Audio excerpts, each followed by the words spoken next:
नमस्कार, आदाब। मैं अशर यासिर, स्वागत है आपका सियासत टीवी के हिंदी समाचार में। सबसे पहले देखते हैं हेडलाइंस। तीसरी बार प्रधानमंत्री बनते ही देश भर के किसानों को प्रधानमंत्री नरेंद्र मोदी ने दी बड़ी सौगात। कौन कौन से मंत्रालय अपने पास रखना चाहेगी बीजेपी, स्पीकर पद पर फंसा है पेच। रियासी हमले पर नेताओं का बड़ा बयान, बताया पाकिस्तानी आतंकियों की कायराना हरकत। मणिपुर के मुख्यमंत्री एन बीरेन सिंह के काफिले पर हमला, 2 की हालत गंभीर। शरद पवार का मोदी सरकार पर निशाना, कहा जेडीयू और टीडीपी का समर्थन नहीं मिलता तो नहीं बन पाती सरकार। आप प्रवक्ता प्रियंका कक्कर का बड़ा आरोप, कहा एलजी कर रहे हैं बीजेपी हेडक्वार्टर के इशारे पर काम। राहुल गांधी नहीं छोड़ेंगे रायबरेली, वायनाड से लड़ सकती हैं प्रियंका गांधी। इजराइल हमारे युद्ध के बीच नेतन्याहू को बड़ा झटका, युद्ध कैबिनेट के सदस्य ने दिया इस्तीफा। अब समाचार विस्तार से। लगातार तीसरी बार प्रधानमंत्री पद की शपथ लेने के एक दिन बाद ही प्रधानमंत्री नरेंद्र मोदी ने किसानों को लेकर बड़ा फैसला लिया है। पीएम ने आज किसान सम्मान निधि की किस्त जारी करने को लेकर फाइल पर साइन किए। पीएम मोदी ने प्रधानमंत्री किसान सम्मान निधि की 17वीं किस्त जारी करने की फाइल पर साइन किए। इससे 9.3 करोड़ किसानों को लाभ होगा और लगभग 20,000 करोड़ रुपए वितरण किए जाएंगे। पीएम मोदी ने फाइल पर साइन करने के बाद कहा कि किसानों के कल्याण को लेकर सरकार प्रतिबद्ध है। हम किसानों के कल्याण के लिए ज़्यादा से ज़्यादा काम करना चाहते हैं। इसको लेकर हमारी सरकार लगातार काम कर रही है और आगे भी करती रहेगी। इससे पहले पीएम मोदी ने फरवरी में प्रधानमंत्री किसान सम्मान निधि के तहत देश के करोड़ों किसानों को 16वीं किस्त जारी की थी। केंद्र सरकार की पीएम किसान सम्मान निधि योजना के तहत किसानों को प्रति वर्ष 6,000 रुपये की सहायता प्रदान की जाती है। पैसा सीधे लाभार्थियों के खाते में जाता है। 2-2 हज़ार रुपये की 3 किस्तों में किसानों के बैंक खातों में पैसा भेजे जाते हैं। इस योजना के तहत हर 4 महीने में एक बार पैसे भेजे जाते हैं। कांग्रेस नेता पवन खेरा ने एनडीए की नई सरकार पर निशाना साधते हुए कहा है कि पहली बात तो ये कि ये मोदी 3.0 नहीं है, ये एनडीए 3.0 है। अगर आप मोदी 3.0 कह रहे हैं तो आपको चंद्रबाबू नायडू और नीतीश कुमार से भी पूछना चाहिए कि क्या वो इसे मोदी 3.0 कहेंगे या एनडीए 3.0। उन्होंने आगे कहा है कि मोदी जी को शायद इसका संदेश समझ आ जाए कि जो लोग नेहरू गांधी परिवार या कांग्रेस पार्टी को गाली देते थे, उन्हें अब जनता ने बाहर का रास्ता दिखा दिया है। पहली बात तो ये मोदी 3 नहीं है, ये एनडीए 3 है। अब मोदी जी हर चीज़ में अपना नाम डालना चाहें तो अब तो जनता भी देख रही है कि ये एनडीए 3 है। और जब आप मोदी 3 बोलते हो तो ज़रा नायडू साहब से और नीतीश जी से भी पूछ लो कि ये मोदी 3 कहेंगे या एनडीए 3 कहेंगे। नंबर 2, शायद इसका संदेश मोदी जी को समझ में आ जाए कि जो राहुल गांधी को या गांधी परिवार को या नेहरू जी को या कांग्रेस पार्टी को गाली देते थे, उनको जनता ने बाहर का रास्ता दिखाया और अब मजबूरी में नरेंद्र मोदी को भी उन्हें बाहर का रास्ता दिखाना पड़ गया। आने वाले कुछ महीने या जितने भी महीने मोदी जी प्रधानमंत्री रहेंगे, कम से कम अपना जो राजनीतिक एक सभ्यता संस्कृति होनी चाहिए उसका निर्वहन करेंगे, ये मैं उम्मीद करता हूँ। नंबर 3, जो हिंदू मुस्लिम की बात सबसे ज़्यादा करते थे, अनुराग ठाकुर, उनको भी इनको बाहर का रास्ता दिखाना पड़ा। तो ये संदेश जो लोगों ने दिया है शायद नरेंद्र मोदी जी को स्पष्ट सुनाई दे रहा है। लेकिन जिस अजीत पवार को, प्रफुल्ल पटेल साहब को बीजेपी ने बड़े उत्साह के साथ अपने साथ लिया, वो लोग अब नाराज दिखाई दे रहे हैं। उन्हें मंत्री पद चाहिए। मैंने आपको पहले ही दिन कहा था, जिस दिन आप लोग कह रहे थे कि गठबंधन ये नरेंद्र मोदी हैं, ये अपने कैबिनेट तक को एक फ़ोटो फ्रेम में बर्दाश्त नहीं करते। अकेले फ़ोटो फ्रेम में रहने वाले की जो आदत जिसको हो जाती है, वो गठबंधन की सरकार कैसे चलाएगा, वो 2 लोगों को साथ लेकर कैसे चल पाएगा, वो नहीं चल पाएगा। राजनीतिक रणनीति बनाने में कांग्रेस बहुत एक्सपर्ट पार्टी है, जो रिजल्ट के तौर पे दिख भी रहा है। आगे क्या रणनीति कांग्रेस की रहने वाली है? रणनीति का सबसे बड़ा गुण क्या होता है कि वो सार्वजनिक नहीं की जाए, सही वक्त पे सार्वजनिक की जाए। लेकिन मैं आपको इतना कह रहा हूँ कि संसद में जो आवाज़ें गूंजेंगी हमारे नेताओं की, खासतौर पे हमारे राहुल गांधी जी की, नरेंद्र मोदी संसद में बहुत कम दिखेंगे। अब आपको ही मैं बता सकता हूँ। नरेंद्र मोदी तीसरी बार देश के प्रधानमंत्री बन गए हैं। पीएम मोदी के साथ 71 मंत्रियों ने शपथ ग्रहण की। प्रधानमंत्री नरेंद्र मोदी के तीसरे कार्यकाल में भारतीय जनता पार्टी के एनडीए सहयोगियों को 5 कैबिनेट पद मिले हैं, क्योंकि पार्टी लोकसभा में बहुमत के लिए सहयोगियों पर निर्भर है। ऐसे में सबसे बड़ा सवाल है कि बीजेपी अपने पास कौन कौन से मंत्रालय रखना चाहेगी। ऐसा माना जा रहा है कि प्रमुख मंत्रालय बीजेपी अपने पास रखना चाहेगी। हालांकि सियासी गलियारों में ऐसी भी खबरों का बाजार गर्म है कि टीडीपी और जेडीयू ने भी कुछ महत्वपूर्ण मंत्रालयों की मांग रखी है।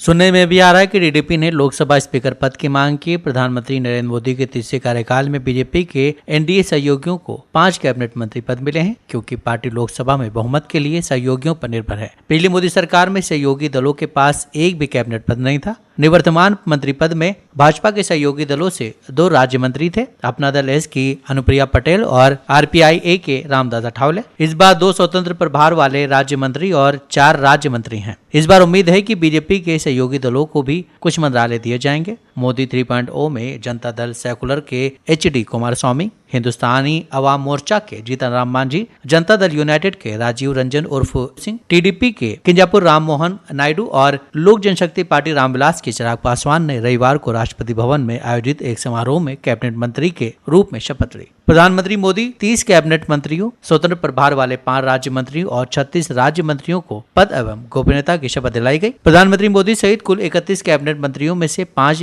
राज्यसभा सदस्य हैं, जबकि उच्च सदन के 6 अन्य सदस्य राज्य मंत्री बनाए गए हैं। ऐसे में बीजेपी के सहयोगियों को इस बार 5 मंत्रालय मिल सकते हैं। प्रधानमंत्री नरेंद्र मोदी ने इशारों में साफ कर दिया है कि वो देश के विकास की गति को किसी भी कीमत पर मंद नहीं पड़ने देंगे। सूत्रों की माने तो 4 महत्वपूर्ण मंत्रालयों गृह, रक्षा, वित्त और विदेश सहित कोई भी महत्वपूर्ण मंत्रालय सहयोगी दलों को नहीं दिया जाएगा। जम्मू कश्मीर के रियासी जिले में रविवार को तीर्थयात्रियों को ले जा रही एक बस पर हुए आतंकी हमले की निंदा करते हुए भाजपा और कांग्रेस के स्थानीय नेताओं ने इसे पाकिस्तान की कायराना हरकत बताया और कहा है कि आतंकवादियों को इसका अंजाम भुगतना होगा। नेताओं का कहना है कि कायर पाकिस्तानी आतंकवादियों ने बहुत दुस्साहस किया है। वो भारतीय सेना, जम्मू कश्मीर पुलिस और अर्धसैनिक बलों का तो मुकाबला कर नहीं सकते। इस तरह की कायराना हरकत करते हैं। जिन आतंकवादियों ने ये दुस्साहस किया है, उनको इस गुनाह की भारी कीमत चुकानी पड़ेगी। शपथ ग्रहण समारोह चल रहा था एनडीए सरकार का, और दूसरी तरफ रियासी में निहत्थे तीर्थयात्रियों पर आतंकी हमला हुआ, जिसमें लगभग 10 तीर्थयात्री मारे गए। हमें कहा जाता है, पिछले 10 साल से कहा जा रहा है कि कश्मीर में शांति आ गई है। कहां है वो शांति? किसके लिए है वो शांति?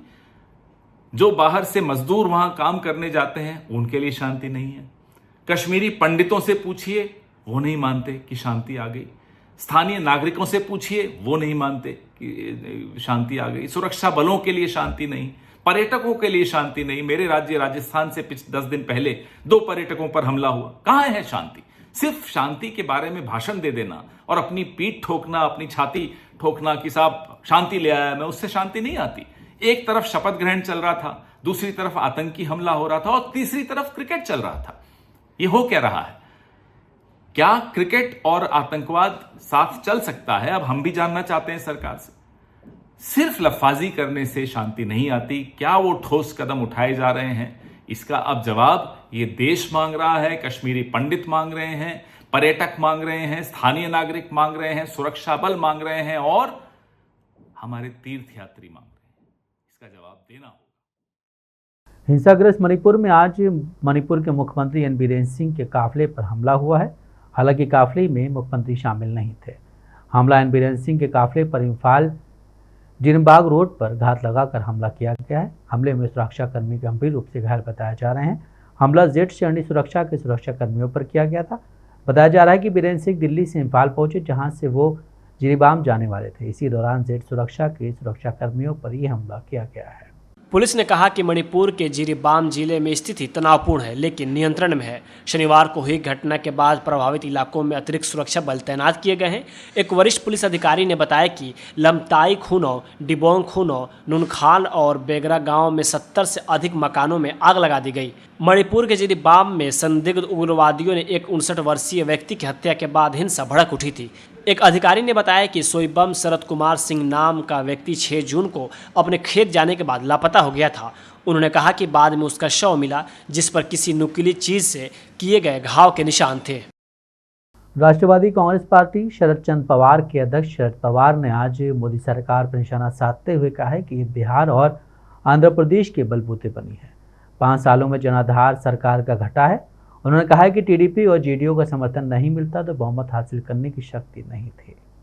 संसद में उनकी संख्या कम हुई है, संसद में उनका बहुमत कम हुआ है। बता दें कि बीजेपी को इस लोकसभा चुनाव में 2019 के मुकाबले 63 सीटों का नुकसान हुआ है। पार्टी को इस बार 240 सीटें मिली है। 2019 में बीजेपी ने 303 सीटों पर जीत दर्ज की थी। केंद्र में सरकार बनाने के लिए 272 सीटों की जरूरत होती है। टीडीपी के पास 16 और जेडीयू के पास 12 सांसद हैं। पवार ने कहा 5 वर्ष सरकार चलाई, उसमें देश का विचार नहीं किया गया, अपने मन मुताबिक चलाया गया। 1-2 लोगों के हाथ में सत्ता थी, लेकिन अब सत्ता का विकेंद्रीकरण हुआ है। शरद पवार ने कहा अब 3 महीने बाद विधानसभा के चुनाव आएंगे, अब 3 महीने बाद विधानसभा के चुनाव आएंगे। अब एक ही लक्ष्य रखना है, महाराष्ट्र की सत्ता सामान्य लोगों के हाथ में रहे, यही दिखाना है। वही आपको बता दें कि एनसीपी आज अपना 25वां स्थापना दिवस मना रही है। शरद पवार गुट के साथ अजित पवार गुट भी कार्यक्रम आयोजित कर रहा है। महाराष्ट्र में लोकसभा चुनाव में अजित पवार गुट को झटका लगा है, उससे मात्र 1 सीट से संतोष करना पड़ा है। वही गठबंधन में शामिल बीजेपी और शिवसेना शिंदे गुट भी खास प्रदर्शन नहीं कर सकी। 48 सीटों में बीजेपी को 9, शिवसेना को 7 और एनसीपी को 1 सीट मिली। वही विपक्षी गठबंधन में कांग्रेस को 13, शिवसेना यूबीटी को 9 और एनसीपी को 8 सीटें मिली। महाराष्ट्र में लोकसभा चुनाव के बाद अब सभी की नज़र विधानसभा चुनाव पर है। इस बीच राज ठाकरे को लेकर नई चर्चा शुरू हो गई है। मोदी सरकार 3.0 के शपथ ग्रहण में शामिल होने के लिए एमएनएस अध्यक्ष को निमंत्रण मिला था, लेकिन वो समारोह में शामिल नहीं हुए। हालांकि इसके पीछे का कारण निजी बताया जा रहा है। मोदी 3.0 शपथ ग्रहण समारोह में राज ठाकरे क्यों शामिल नहीं हुए, इस पर अभी तक उन्होंने कोई भी प्रतिक्रिया नहीं दी है। अब सभी की नज़र इस पर टिकी हुई है कि उनका अगला रुख क्या होगा। महाराष्ट्र लोकसभा चुनाव में एनडीए ने जैसा सोचा था वैसा प्रदर्शन नहीं किया। एनडीए को 2019 के चुनाव के मुकाबले कम सीटें मिली। जब राज्य में मनसे अध्यक्ष राज ठाकरे महायुति के लिए चुनाव प्रचार कर रहे थे, तब ये अटकलें लगाई जा रही थी कि बीजेपी महाराष्ट्र नवनिर्माण सेना को इसका रिटर्न गिफ्ट विधानसभा चुनाव में देगी। हालांकि लोकसभा चुनाव में राज ठाकरे ने 1 सीट मांगी जो उन्हें नहीं मिली। यहाँ ये भी बता दें, एमएनएस ने एनडीए से गठबंधन नहीं किया था, बल्कि राज ठाकरे ने पीएम मोदी को बाहर से समर्थन दिया था। महाराष्ट्र लोकसभा चुनाव में प्रधानमंत्री मोदी को समर्थन देने के बाद राज ठाकरे महायुति की कई रैलियों में भी नजर आए थे। अब आगामी विधानसभा चुनाव में राज ठाकरे अपनी पार्टी के लिए क्या स्टैंड लेते हैं, इस पर सभी की नजर टिकी हुई है। दिल्ली के मुख्यमंत्री अरविंद केजरीवाल की आम आदमी पार्टी को आज सुप्रीम कोर्ट ने बड़ी राहत दी है। कोर्ट ने आपको दिल्ली के राव एवेन्यू में स्थित पार्टी कार्यालय को खाली करने के लिए दी गई समय सीमा को अब 10 अगस्त तक बढ़ा दिया है। कोर्ट ने 4 मार्च को आपको 14 जून तक अपना कार्यालय खाली करने का निर्देश दिया था, क्योंकि अदालत ने पाया था कि ये भूखंड न्याय के बुनियादी ढांचे के विस्तार के लिए दिल्ली हाई कोर्ट को आवंटित किया गया था। जस्टिस विक्रमनाथ और जस्टिस संदीप मेहता की अवकाशकालीन पीठ ने आप और अन्य की ओर से पेश वकील अधिवक्ता अभिषेक सिंघवी की दलीलों पर गौर किया और इसे देखते हुए समय सीमा 10 अगस्त तक बढ़ा दी है। पीठ ने कहा है कि पार्टी को 10 अगस्त तक या उससे पहले राव एवेन्यू स्थित इमारत संख्या 206 का कब्जा सौंपना होगा। ये परिसर पहले राष्ट्रीय राजधानी दिल्ली में जिला न्यायपालिका के लिए बुनियादी ढांचा तैयार करने के वास्ते दिल्ली हाई कोर्ट को आवंटित किया गया था। दिल्ली में भीषण गर्मी की वजह से पानी का संकट कई इलाकों में चरम पर पहुंच गया है। इस संकट को लेकर बीजेपी और आम आदमी पार्टी के बीच आरोप प्रत्यारोप चरम पर है। इसको लेकर आज जल मंत्री आतिशी एलजी विनय सक्सेना से भी मिलने वाले हैं। इस बीच आपके राष्ट्रीय प्रवक्ता प्रियंका कक्कर ने दिल्ली के एलजी पर पानी संकट को लेकर गंभीर आरोप लगाए हैं। हरियाणा के लोग कैसे होते हैं, आप उनसे पानी का ग्लास मांगोगे वो साथ में लस्सी भी देंगे, पर ये हरियाणा की नेगेटिव भाजपा सरकार हिमाचल से आने वाले पानी को भी रोक रही है और हमारा दूसरे चैनल से भी पानी रोक रही है। ये पानी ये किस बात का अहंकार है? पानी सबका होता है और पानी को डिस्ट्रीब्यूट कैसे किया जाता है स्टेट्स के बीच में। एक उदाहरण देकर, जैसे जो नॉर्दर्न बेल्ट है, उत्तरी भारत है, उसमें पानी का मेन सोर्स है चिनाब, झेलम, इंडस नदी, रावी, बियास और सतलुज। इससे पानी पूरे नॉर्थ इंडिया में जाता है। ये पानी डिस्ट्रीब्यूट कैसे होता है? इनके ऊपर एक बोर्ड बैठता है, जैसे कि अपर यमुना रिवर बोर्ड। वो बोर्ड सब सारे स्टेक होल्डर्स को इन्वॉल्व करता है, जैसे कि प्रत्येक स्टेट के मिनिस्टर, वहाँ के सीनियर ऑफिसर्स वहां के एडमिनिस्ट्रेटिव रिप्रेजेंटेटिव जो बताते हैं कि कितनी पानी की रिक्वायरमेंट है उनके स्टेट को। कांग्रेस पार्टी के उच्च पदस्थ सूत्रों के मुताबिक गांधी परिवार ने यह तय किया है कि राहुल गांधी को रायबरेली सीट नहीं छोड़नी चाहिए। बताया जा रहा है कि पिछले दिनों अमेठी से चुने गए गांधी परिवार के सबसे विश्वसनीय किशोरी लाल शर्मा से सोनिया गांधी ने इस मामले में उनकी राय ली तो उन्होंने कहा कि राहुल गांधी को रायबरेली नहीं छोड़ना चाहिए। इससे पूर्व उत्तर प्रदेश कांग्रेस ने भी एक प्रस्ताव पारित कर अनुरोध किया था कि राहुल गांधी रायबरेली सीट को न छोड़ें। क्या मानते हैं आप? इसकी खास वजह जनता का प्यार है, जनता का सम्मान है। मोदी जी ने जो बनारस में कहा वो किया नहीं, जो भी कराया सब गुजरातियों को दिया, सारा काम गुजरात के लोग कर रहे हैं। सारे जितने भी ठेके हैं सारे काम सब अपने गुजराती भाइयों को दे रखा है। गंगा जी का पर्यटन से लेकर विश्वनाथ कॉरिडोर तक सभी गुजरात के लोग काम कर रहे हैं। एक सर आखिरी सवाल है, जो जीत मिली उत्तर प्रदेश में, इसका असेसमेंट आप लोगों ने क्या किया? कौन सा वोट ऐसा है जो प्लस हुआ जिस वजह से आप लोग लैंडस्लाइड विक्ट्री हासिल किए? नहीं, सभी जातियों का वोट मिला। सभी लोग जो आज खासकर गरीब तबका, मध्यम वर्गीय तबका, किसान, मजदूर, आम आदमी, नौजवान, यूथ जो नौकरी के लिए परेशान था, इनके लिए वो सभी लोगों ने हमको वोट दिया है। खासकर महिलाएं, बच्चियां, बनारस के अंदर BHU में बच्ची के साथ बलात्कार किया गया, भाजपा के नेताओं ने किया। तो ये सभी चीजों को देखते हुए जनता ने हमारा साथ दिया। उत्तर प्रदेश के लखनऊ में कांग्रेस नेता सुरेंद्र राजपूत ने प्रधानमंत्री मोदी की शपथ ग्रहण समारोह पर बात की। सुरेंद्र राजपूत ने कहा है कि सच बात तो ये है कि नरेंद्र मोदी जी अब एक मजबूर सरकार चला रहे हैं। देश में एक मजबूत विपक्ष हुआ है। मजबूत विपक्ष नरेंद्र मोदी की मजबूर सरकार को कहीं न कहीं जनता के हितों के काम करने के लिए मजबूर करेगा, सड़क पर भी मजबूर करेगा। हम लोग जनता से मुद्दों को, चाहे वो पेपर लीक का हो, चाहे वो भर्ती घोटाले का हो, चाहे वो 29 लाख खाली पदों का हो, सारे मुद्दों को सदन में उठा करके नरेंद्र मोदी जी की मजबूर सरकार को और भारी भरकम मंत्रिमंडल को मजबूर करेंगे कि वो जन उपयोगी काम करें। चुनाव के खत्म होते ही, सरकार के बनते ही एनडीए में मतभेद सार्वजनिक हो गए हैं और वो स्पष्ट रूप से सरफेस पे आ गए हैं।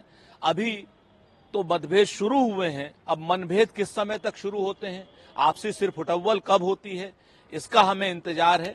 नरेंद्र मोदी जी की सरकार, हमें पूरा विश्वास है, आपसी अंतर विरोधों में ही घिर भी जाएगी और गिर भी जाएगी। अभी तो इनको जाति जनगणना पर भी जवाब देना है, अभी तो इनको स्पेशल स्टेटस पर भी जवाब देना है और महाराष्ट्र की जनता के साथ भारतीय जनता पार्टी ने श्री मोदी जी के नेतृत्व में जो दलों को तोड़ने का पाप किया है उसका भी जवाब।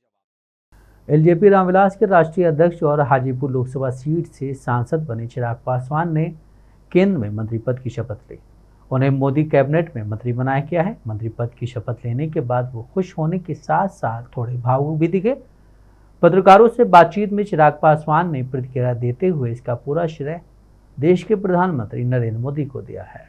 बड़े मूवमेंट से ज्यादा बहुत बड़ी जिम्मेदारी है ये मेरे प्रधानमंत्री जी का मुझ पर ये विश्वास करके इतनी बड़ी जिम्मेदारी मेरे कंधों पर देना।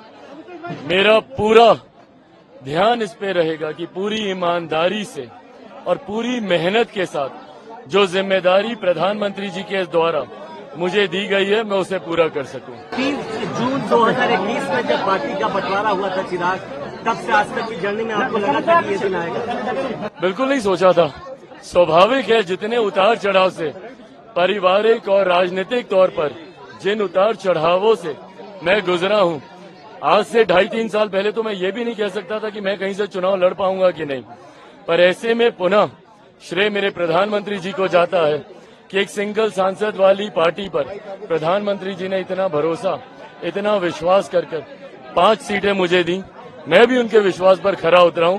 5 की 5 मैंने उन्हें जीत कर दी है और आज जो ये नई जिम्मेदारी मिली है पूरी ईमानदारी के साथ अब इसको निभाएं। पूर्णिया लोकसभा सीट से निर्दलीय सांसद पप्पू यादव ने कहा है कि एनडीए में वही लोग हैं जिन्होंने बिहार का बंटवारा किया।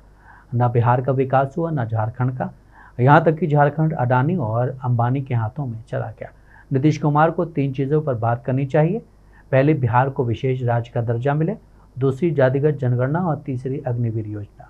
बिहार की जनता कैबिनेट से ज़्यादा महत्वपूर्ण है।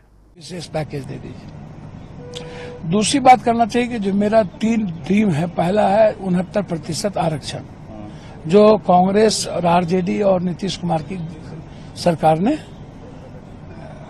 प्रपोजल ला करके उसको लागू किया, और दूसरा है जाति जनगणना, और तीसरा है अग्निवीर।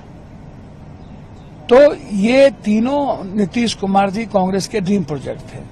तो जब आप ड्रीम प्रोजेक्ट आपका है जिससे आप महासदी के नायक होते, तो आपको पहला काम करना चाहिए था कि मंत्रिमंडल से महा इम्पोर्टेंट तो बिहार की जनता इम्पोर्टेंट है ना। बिहार की जनता को आपने इम्पोर्टेंट नहीं बनाया। आप हमको एक बात आप बता दीजिए कि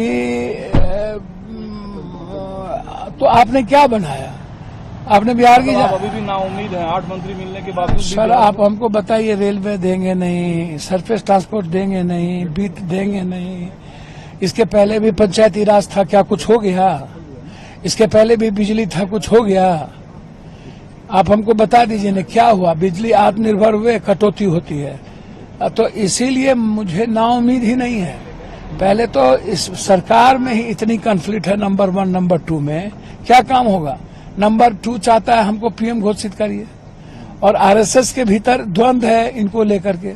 तो आरएसएस एकदम नहीं चाहेगा कि ये गवर्नमेंट सही सब। एक तो इंटरनल इन लोगों का रिफ्लेक्ट है, और दूसरा चंद्रबाबू नायडू को आप जानते हैं, वो स्टॉलवर्ड और पर्सनैलिटी है।